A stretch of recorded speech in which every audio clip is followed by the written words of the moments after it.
Have you ever wanted to grow this part of your back? The part of your back that makes your upper back really fully complete? If you have, and if you're struggling to grow it, in this video, we're gonna go over two major things that are gonna be really simple and really helpful for you. The first is the anatomy of those muscles between the shoulder blades.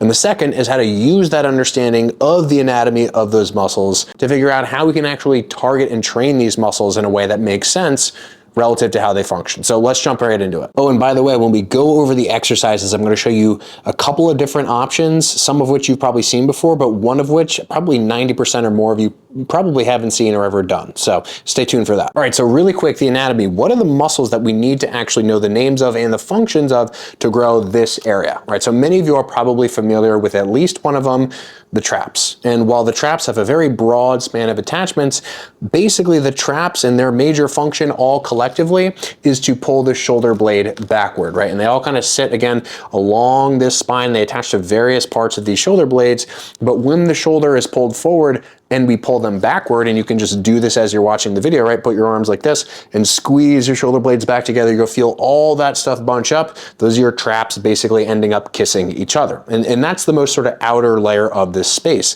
So that's gonna be very important. But what's also gonna be very important is developing the muscles underneath, right? Much in the same way that you would develop, say, the muscle underneath of your biceps, if you wanted your biceps to potentially appear bigger, right? In the rhomboid muscles. The rhomboid muscles are the ones that sit underneath of the traps, and they kind of run like this. And much like the traps, at least collectively, the rhomboids also pull the shoulder blade backward. And although the traps and the rhomboids in different instances can have different functions, for instance, the rhomboids are really good at functioning in pull downs, whereas the traps do the opposite. The traps don't really function in a truly vertical motion in terms of actually moving the shoulder blade in a sort of downward direction, right? The traps actually pull the shoulder blade upward. So the traps will contribute to something like a raise, and the rhomboids will contribute more to something like a pull down. But collectively, if we really want to isolate this area, we can do two kinds of exercises. Again, one of which you've probably undoubtedly seen before, another of which I don't think you probably have. So the first exercise is just going to be a retraction emphasis row,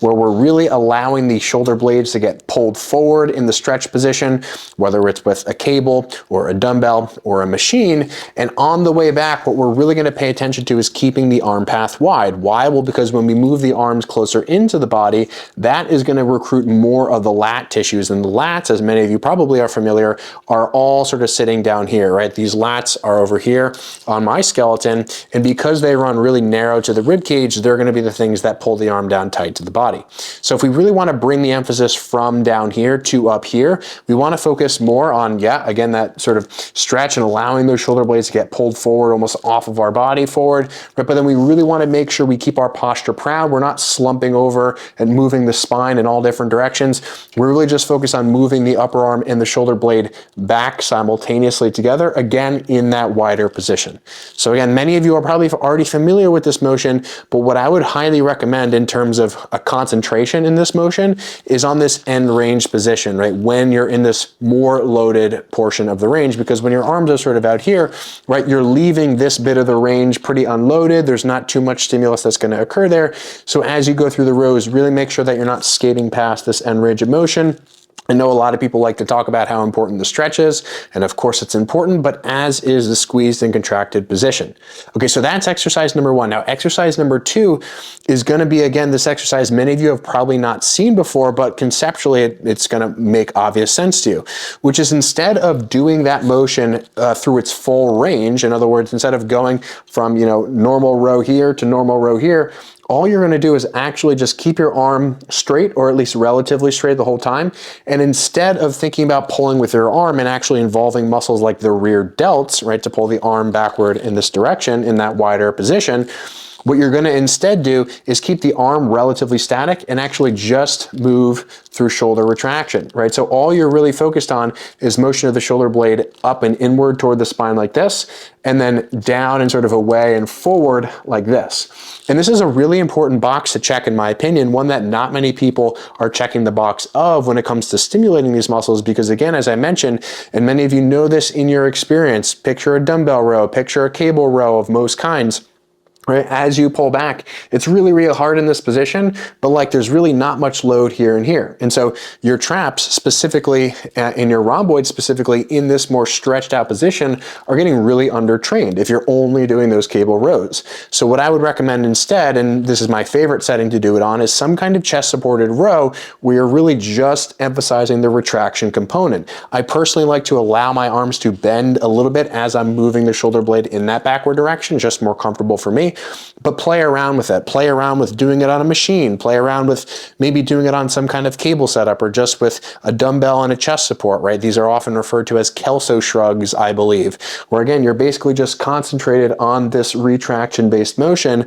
Again, a motion where all these tissues in between these two spaces, and you'll really feel this powerfully in any of these movements, right? Where you're really just concentrated on, again, squeezing that scapula backward, allowing it to round forward, not overly slumping the spine and not overly moving the arm. You're kind of just focused on motion of this triangle and of this collarbone. A helpful cue for all of you who may be interested in getting better at this motion is not to imagine moving through your arms as much as through your armpits. So imagine you kind of have a point in your armpit and you're kind of pulling your armpits back and then you're allowing your armpits to sort of round forward.